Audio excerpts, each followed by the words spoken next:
Hello friends, most of you might already know the infamous term Machiavellian that is used to describe people or acts that are downright manipulative, evil and deceptive. But the 16th century Italian philosopher and diplomat Niccolo Machiavelli and his masterpiece The Prince, which was published 5 years after his death in 1532, have stood the test of time and even today remains as a landmark piece in modern philosophy and political science. If generations of people are studying and devoting their precious time and energy to a work, even after 400 years since its publication, then there should be some truth in it that resonates with human nature and life. In this video, we will dig deep into the Prince of Machiavelli to understand the dark and evil aspect of human life, and most importantly, to dissect and disseminate some important practical life lessons that are hidden within this work of deep and subtle wisdom about human power dynamics. Now let's start with the fundamental question: why anyone should read Machiavelli?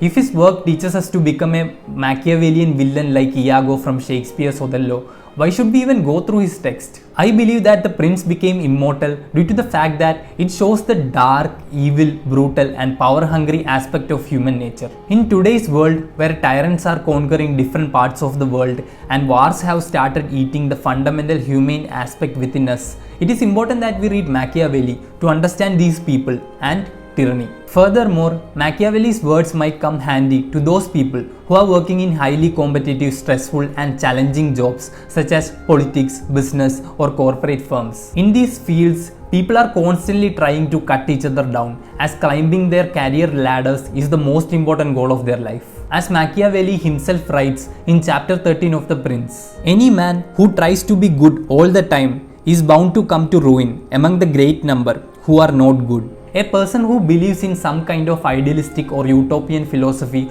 would be brutally beaten down by these people who are ready to do anything to achieve their aim. Life is a very complex and multifaceted process, and it is necessary that we at least understand the psychology of these Machiavellian manipulative people with whom we might be sharing a railway compartment or an office. To deal with these people, firstly, we should understand them. Secondly, Machiavelli's suggestion about staying connected to our dark nature and using it if the situation demands is relevant today for people who are too nice, agreeable and conflict averse and have become doormats of those who are assertive, aggressive and dominating. Machiavelli has some practical advices for these nice guys who don't have personal boundaries or standards, as they are too afraid to rock the boat. So what are some of the important practical life lessons that are hidden within Machiavelli's masterpiece? Number 1. In chapter 6, Machiavelli writes, "A wise man ought always to follow the paths beaten by great men and to imitate those who have been supreme, so that if his ability does not equal theirs, at least it will savor of it.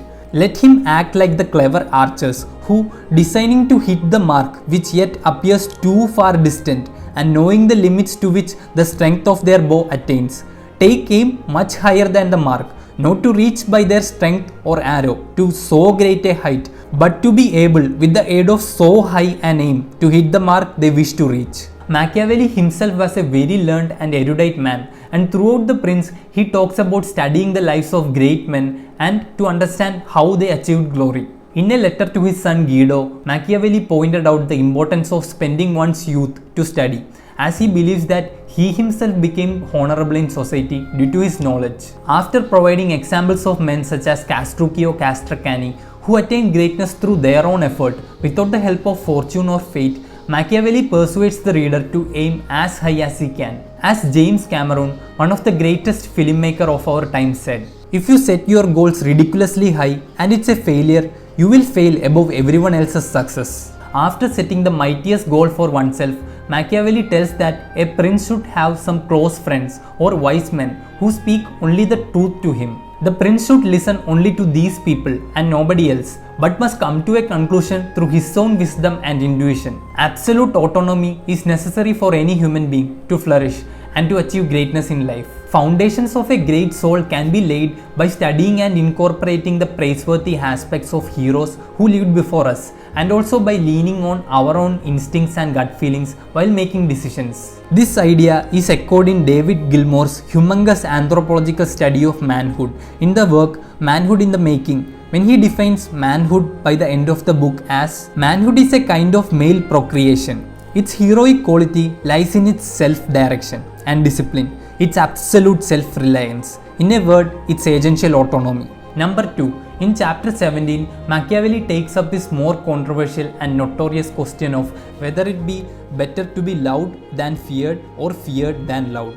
Then he writes, "It may be answered that one should wish to be both, but because it is difficult to unite them in one person, it is much safer to be feared than loved. When of the two, either must be dispensed with, and men have less scruple in offending one who is beloved than one who is feared. For love is preserved by the link of obligation, which owing to the baseness of men is broken at every opportunity for their advantage. But fear preserves you by a dread of punishment which never fails." As said in one of my earlier videos, the world is filled with so much evil and villainy, just like there are a lot of great and compassionate souls. But how can we manage ourselves when we come into contact with those people who are too bestial and mean-hearted to the point that they enjoy raping a woman, or throwing acid on her face, or murdering a householder to steal money? Some people, especially in this soft and comfortable modern world, are too nice and afraid that they never say no or confront injustice clearly and directly. They become doormats and suffer silently with so much resentment bottled up within them. One way to overcome this problem is by becoming competent, strong and dangerous. On a physical level, people can visit gym and can learn some kind of martial arts. They should become competent and achieve personal excellence in any field of their choice. Furthermore, they must attain wisdom through studies and personal experiences by facing the world and their problems directly and forthrightly. As Jordan Peterson writes in his 12 Rules for Life, "If I am someone's friend, family member or lover, then I am morally obliged to bargain as hard on my own behalf as they are on theirs. If I fail to do so, I will end up a slave and the other person a tyrant. What good is that?" Even though it is necessary for any person to learn how to process emotions and to become vulnerable while spending time with a loved one, it is also equally important that you become competent and dangerous to communicate the message to bullies and predators that you are the wrong person to be messed with. I believe that the above message is true if what Dostoevsky wrote in his journal is also true. That is, people speak sometimes about the bestial cruelty of man, but that is terribly unjust and offensive to beast. No animal could ever be so cruel as a man, so artfully, so artistically cruel. Number 3. Now we move on to the most controversial and offensive part in this work, that is chapter 18, in which Machiavelli writes that it is necessary for the prince to have a mind ready to turn itself accordingly, as the winds and variations of fortune force it. Yet, as I have said above, not to diverge from the good, if we can avoid doing so, but if compelled, then to know how to set about it. Machiavelli tells us throughout The Prince that if people were entirely good, his arguments would not hold true. Since many of them are bad and will not keep faith with you, you too are not bound to observe it with them. According to Machiavelli, a prince should integrate both the humane and bestial nature within himself. He should be merciful, faithful, religious, upright and kind, but with a mind so framed that should you require not to be so, you may be able and know how to change to the opposite. To illustrate this with a modern example, when you are spending time with your family, you should possess all the above mentioned good qualities. You should be industrious, hardworking, compassionate, truthful and help as many people as you can. But one day, if a burglar enters your home and tries to rape your wife and child, you should be able to activate the beast within you to fight and drag him out through the floor. This is what Carl Jung, the influential analytical psychologist, meant when he asked us to integrate the shadow within, even though it is the thing a person has no wish to be. We as humans are very hypocritical and we hide the negative, dark and primitive side of our nature, not only from our others but also entirely from our consciousness as well. Many people who are too nice and conflict averse have totally suppressed this dark shadow of themselves, that they become victims and suffer unnecessarily in the hands of predators, bullies and other villainous people. Therefore, any person who wants to achieve psychological wholeness and balance should gaze unflinchingly onto the dark side of his character and must be able to experience and integrate it as an inherent part of his personality. Number 4. In chapter 20, Machiavelli writes, "Without doubt, princes become great when they overcome the difficulties and obstacles by which they are confronted. And therefore, fortune, especially when she desires to make a new prince great who has a greater necessity to earn renown than a hereditary one, causes enemies to arise and form designs against him, in order that he may have the opportunity of overcoming them, and by them to mount higher as by a ladder which his enemies have raised. This is an important Stoic wisdom that is necessary for growth and forward momentum in life. If we are always living comfortably in our parents' basement playing video games, we won't attain the strength and fortitude that is necessary to face life confidently. Only by suffering and conquering the obstacles that disrupt our way while moving towards our valued goals and dreams that we can grow thick skin and achieve true maturity. Most people in today's world are just overgrown children and waste all their time in front of smartphones, video games, internet porn, etc. When some tragic realities of life start crashing down on their head, suddenly everything becomes unbearable that they decide to end their life or escape through social media, drugs, alcohol, or other short-term pleasures. Therefore, it is essential that we understand that obstacle is the way towards true freedom and growth, and let these words of Marcus Aurelius guide us through tough times. The impediments to action advances action. What stands in the way becomes the way. Number 5. In chapter 3, Machiavelli provides another important truth about human nature when he writes, "This it happens in affairs of state. For when the evils that arise have been foreseen, which it is only given to a wise man to see, they can be quickly redressed.